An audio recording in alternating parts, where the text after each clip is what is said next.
প্রতিটা দিনই সংসারের কাজে এতটাই জর্জরিত থাকা হয় যে ভগবানকে সময় এতটুকুও দেয়া যায় না। তা আমার মতে এই 4 মাস হলো ভীষণ ভালো মাস। ভগবানের সেবা পূজা করাটাই আমাদের কর্তব্য, আমাদের উচিত, আমাদের মঙ্গল সাধন হয়। সেহেতু আজকে ছিল একাদশী।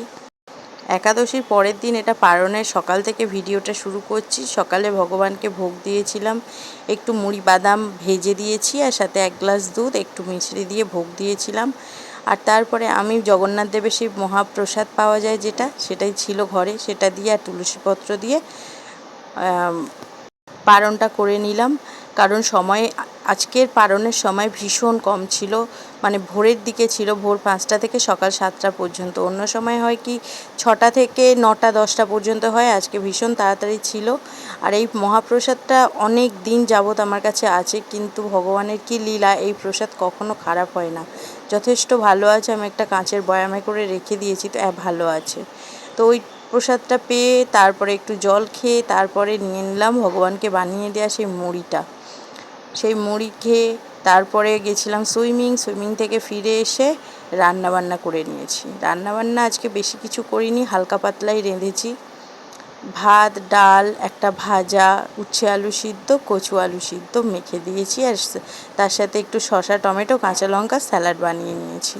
তো তারপরে ভগবানের ভোগের থালাটা সাজিয়ে নিলাম। আসলে আজকে অনেকটাই তাড়াতাড়ি মেয়ের আজকে স্কুল ছিল, ও স্কুলে চলে যাওয়ার পরে ঠিক 12টা 15 নাগাদ আমি ভোগের থালাটা সাজিয়ে নিচ্ছিলাম। তো ভোগের থালার মধ্যে একটা বড় বাটিতে করে সুন্দর করে ভাত গুছিয়ে আগে থেকেই রেখেছিলাম, যেটা দিতে খুব সুন্দর লাগছে।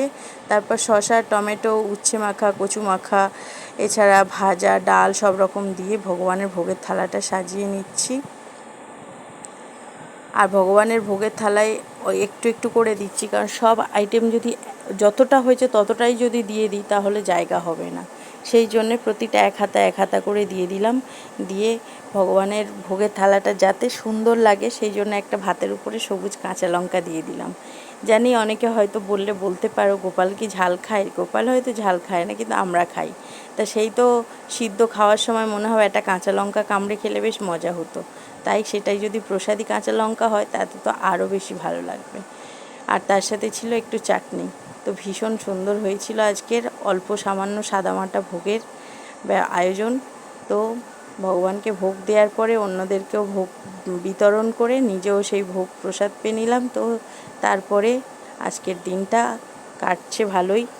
আবার আগামীকাল থেকে সেই সংসারের ঝড়ঝাপটাই বেশি। তো যাই হোক, আমার আজকের ভিডিওটা কেমন লাগলো কমেন্টে জানিও। তো রাধে রাধে।